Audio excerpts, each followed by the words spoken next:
Shut up and sit down.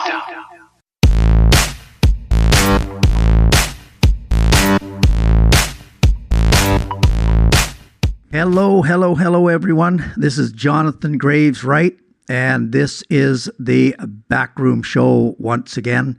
And my special guest, as always, is Jacob Patrick. How are you this evening, Jacob? I'm a special guest. I like that. I feel special. Great. I'm doing good. Good. Very good. So I thought today maybe we could talk about our travels and how our travels would help us to maybe become inspired about writing something, or how our travels help us to maybe to relax, refresh, and have an opportunity just to regather our thoughts. So if you were to relate one place or some place that you've gone that has allowed you to just relax, maybe regather your thoughts, how would you relate that little experience if it helped in your writing at all? So we're talking about somewhere we've traveled. It wouldn't be just a place I can walk to from my house. No, this is some place where maybe we haven't gone before. Maybe it's something new, or maybe it's something we just picked by random. Okay, well, we recently did a trip to Chihuahua, Mexico. And I remember the experience of, we went camping. We went to Copper Canyon, which is the Grand Canyon, but they call it the Copper Canyon, south of the border. And I remember that was just very refreshing, creatively and emotionally, being out kind of away from everything, out in the mountains, the fresh air, the stars at night. I think that was, at least off the top of my head, that was definitely a great experience and a good place to kind of reset, if that makes any sense. Yeah, no doubt. I remember that trip because we took it together to see our good friends out there. And for me, it was more specific. I actually went with the intention of writing or finding something to write about. So, for example, the canyon, the hike. So I was able to write a little poem about that with us there. And specifically, I don't know if you remember or not, we went digging around in an old graveyard. Yes, that's right. A couple of well, we scouted out several graveyards. There you go. Right? There you go. And didn't find... Well, did you? Did you yes, find I in did. that trip what you were looking for? Yeah, I found the specific tombstone that I was looking for to write my poem with. And a friend of ours took the picture, right? Absolutely. Yes. Yeah, that's right. Yeah. That's very cool. So I did capture that moment. Yeah. So just, when we think of, different areas like that, there are so many things that can generate ideas, and just a simple hike in the mountains, breathing that fresh air, that was quite something different for us, especially living where we do in Nuevo Laredo, which really doesn't have the opportunity to do that. Yeah, that's true. Thinking about that graveyard specifically, you were looking for a picture to fit a poem you had already written. Exactly. Right? Yeah. And And then on the flip side, you wrote a couple of poems about that trip after the fact. But they weren't necessarily based on pictures, right? They were based on the experience. Yeah, I wrote a couple that were based on experience, but not pictures. Yeah. But I needed specific pictures for about 4 poems that I had written that I was looking for. So I had Graveyard, the Park Bench, I had the canyon itself. So there was a picture related to that, and then the picture of like the campfire and other things that we were doing at that moment. So those are all pictures that fit things you had already written. You were just looking for a picture absolutely to fit them. And what do you plan to do with those pictures? Well, the pictures are already attached to the poetry. So I'm not gonna put that in a book. I'm basically going to put that on my website and my Instagram page. Good. Remind me to show you, and this is great for anybody out there who's listening as well, who's an author and who's looking to sort of work in personal branding and marketing their stuff. You can turn your Instagram account into a business account. And when you do, you can attach that account to a Facebook page. Oh, nice. So it's all the same login. It's all attached. And then that means if you make something in Instagram, let's say you put an image and then you put text. For me, that might be just several paragraphs about something in some way related to the image. For you, it might be that, or it might also be a poem. And you can post it on Instagram and it will automatically post to your page. Oh, sweet job. So you don't have to do it twice. And so you do it once and it looks really nice when it goes over to the page too. And that's just because Facebook owns Instagram. So they're very interested in saving you time and encouraging you to post great content to both. And so that connection kind of is there to help people who have business accounts. I think it's limited to business accounts, but maybe it's not. I don't know. I just know it happens. I have a business account and I know that's Okay. how it works. All right. Well, we can check into that. Absolutely. Yeah, we'll do that after we're done here. All right, awesome. Now, do you know your Instagram handle? Yeah, my Instagram handle is Jonathan Graves Wright. So at Jonathan Graves Wright? Yeah, All one word? absolutely. Okay, cool. Yeah. So people can actually go and perhaps look at some poetry that you have there, Yeah, including the absolutely. stuff we're talking about. Yeah. Wow, awesome. Very cool. Yeah. So those are different things that we, that Jake and I might be thinking about, you and I might be thinking about, because we're always looking for inspiration and we're always trying to get or develop any kind of an idea or inspiration for what we're doing. So, yeah. Yeah. So that's what's your true. project now? Let's see. I am so close to finishing my current novel. It's Avenger, and it's book 1 in a science fiction series. So I wrote 2 books in a sort of science fiction horror monster story kind of series, and I kind of changed directions with the 3rd book and went to book 1 of a completely separate series, completely different world. And I'm really excited to get that done. I'm hoping by the end of next week to get it done. So I'm hoping I have less than 2 weeks to go, and the book will be done, and then I'll edit it lightning fast and get it out. Oh, nice. Sweet job. Sweet job. Yeah, I told my son the other day that one of my next projects is to write a self-help book for new graduates out of university, and how to help them to negotiate through their interview, so that they can get a better quality, like benefits, bonuses, different things like that. So I told my son that that's the project I'm thinking about working on. He sent me a quick message and said, "Dad, don't write a self-help book." I said, "Why?" He said, "They're just boring." Yeah, So- I think they have a bad rap, Yeah. and maybe for good reason. In a lot of cases, I don't know. I haven't listened to a ton of self-help books. Maybe calling it a self-help book is where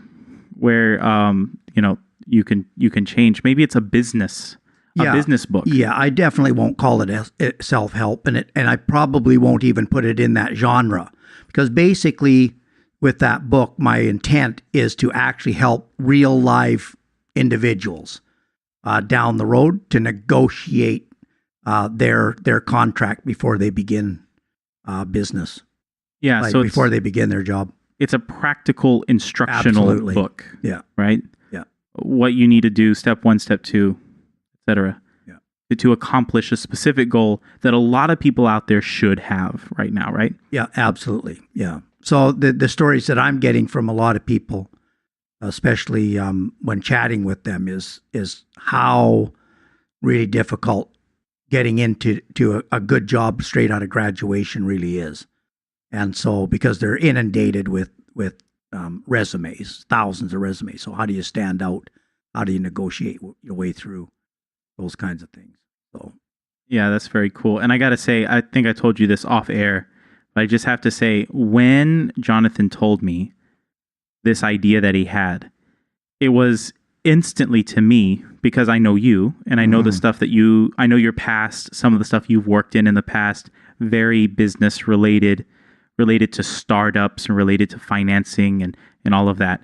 And a lot of the stuff that you talk about now when you're teaching English to people, and you have lots of business students, graduate students, businessmen as students in other parts of the world, and then some of the topics you talk to them about, and just your personality and your experience. And so when you said, well, I'm thinking about writing a self-help book, and it's about negotiating better prices, better salaries, I was just blown away. And instantly, I was like, not only that is that an awesome idea, but I can't believe, like, of course, like duh. It was a duh moment, right? Like, of course you should be doing that. Why didn't I tell you 6 months ago you should be doing that? You know, it was like it was so obvious to me that would be a good fit for you.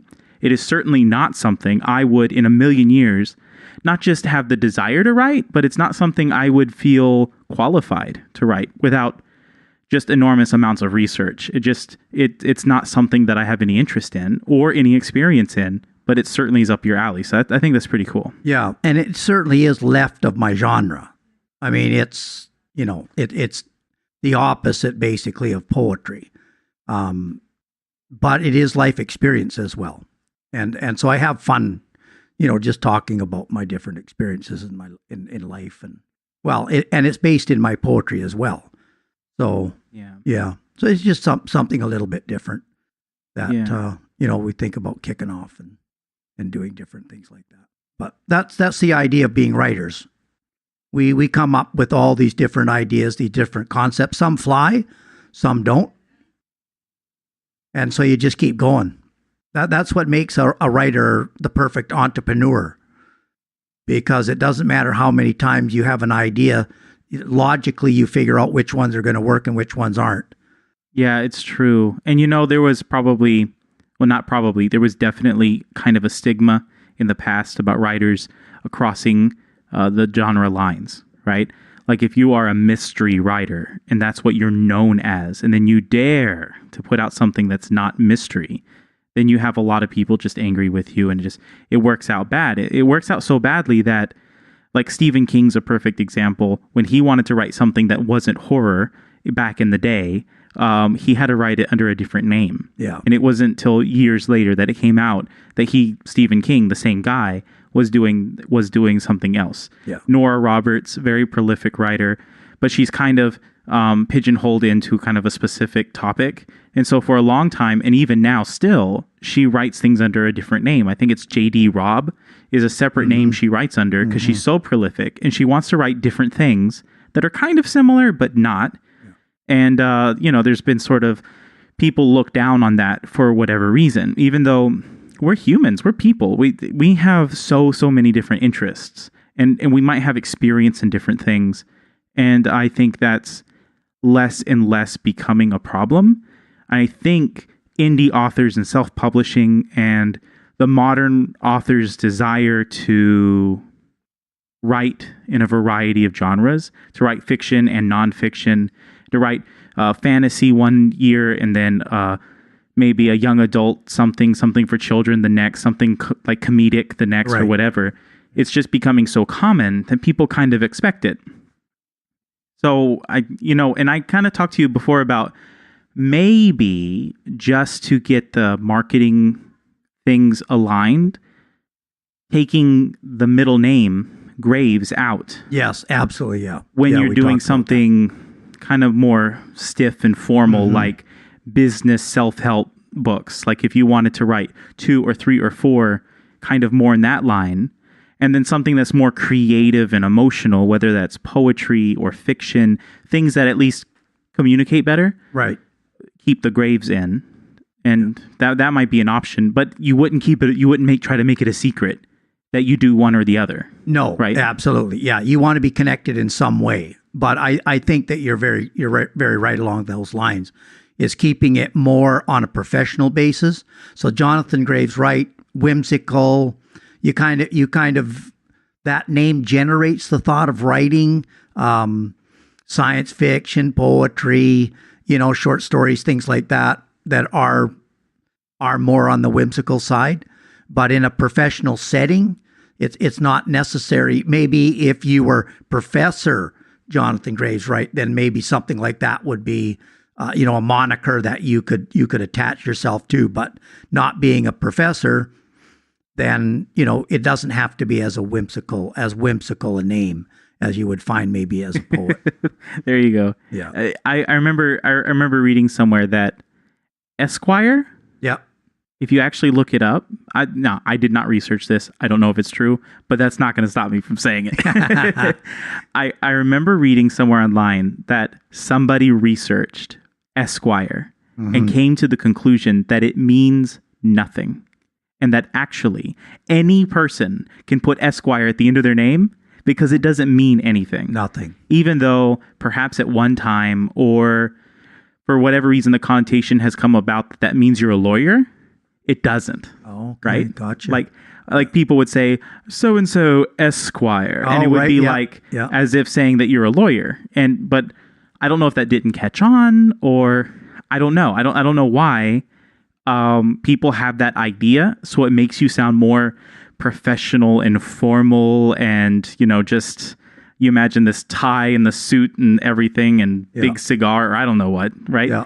But it doesn't actually mean that. And again, I don't know if this is right, but apparently you could get in trouble for putting doctor before your name if you're not. Absolutely. Right? Yeah. I mean, you're not that you're practicing medicine, but if you write a book and you put doctor and you don't have either a PhD or MD, which I guess are the only ways, or there might be others, but you have to have a degree of some kind to earn that. Right. And if you don't, then you can get in big trouble. Yeah. But Esquire, apparently, no repercussions whatsoever, which I thought was hilarious. Yeah, that's pretty cool. Yeah, well, and again, we now we have to be careful. You and I could probably make up a lot of stories of things that aren't true, but now everybody can Google it. So we have to be careful. We can't tell false stories because they're gonna call us out on it. We need to put a little disclaimer at the beginning of every episode. We are not here to give legal advice. We are hereby disavowed from any negative consequences as a result.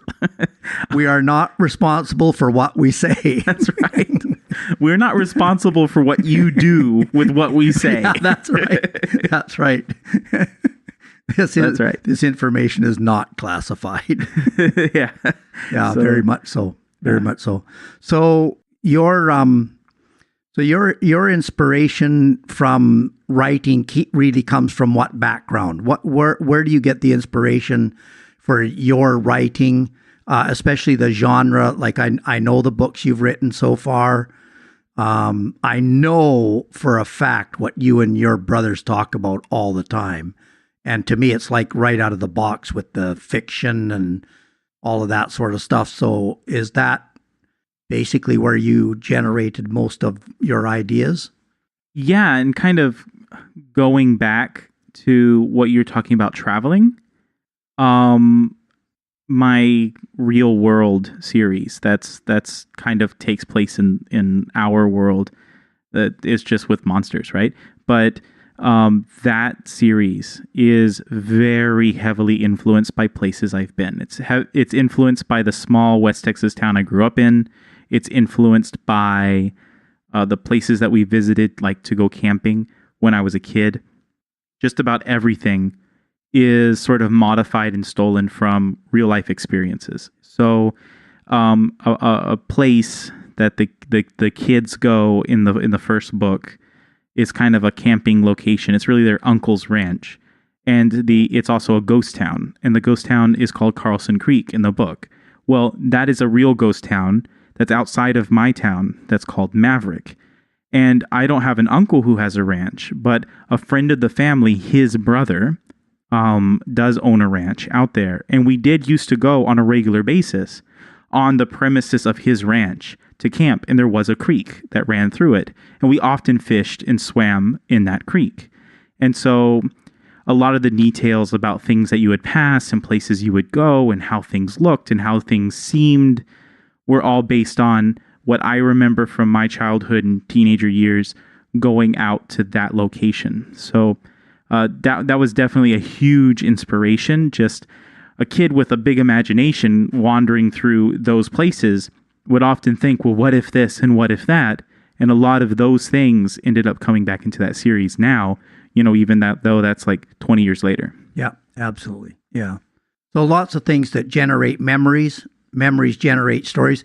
I know that even with my family, when my brothers and I get together, it's an absolute mesh fest of memories. And we remember things a lot differently than each other. But when we collaborate the stories, it's absolutely hilarious that, what we come up with, the memories that we have of our childhood. And, so writing based on those types of things really helps us to generate or influence many of the things that we write about. So it might help writers to, new writers that are maybe thinking of writing something. Where would they start? Think about, a childhood memory, something that brings something to mind that you can put on paper. That's true. The old adage, write what you know. Yeah, absolutely. Sometimes gets misapplied in weird ways. Like if you're a doctor, you can only write about medical stuff, which is not, to my mind, what that expression really is trying to tell you. Yeah. And that is, if you have a particular set of memories or a particular location and an impression about a location or something funny that happened to you or something horrible that happened to you, whatever, you might say, well, that's boring because that's my real life. Well, it's your real life. You already lived it, so it might seem boring to you, but no one else on the planet had those same experiences. That's true.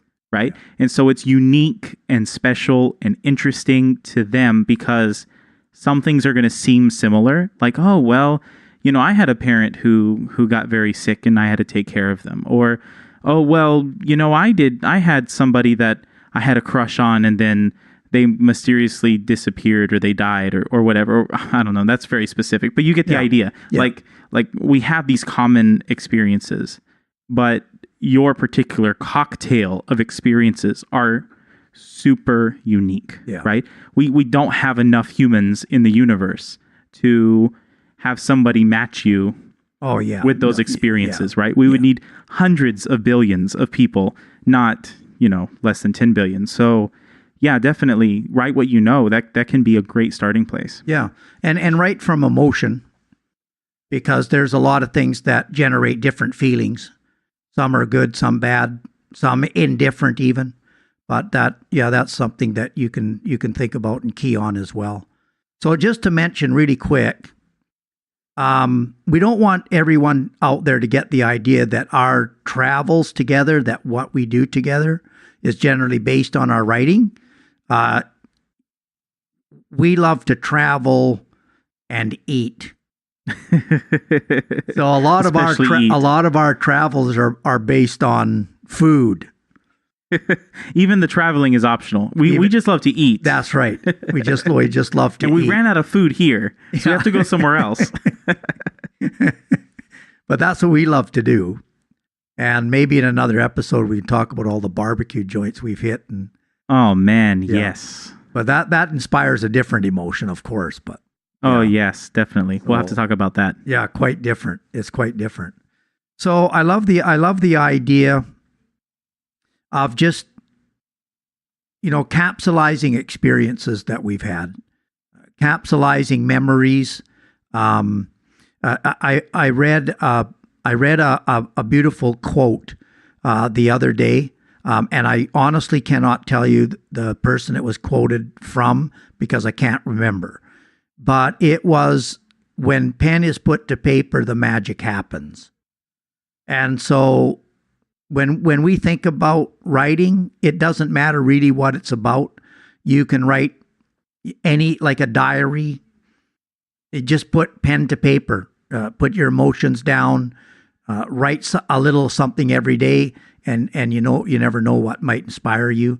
and get you connected with that little bit of writing experience or that little spirit that might be there that you've always been looking for, that little spark, So, definitely. Yeah.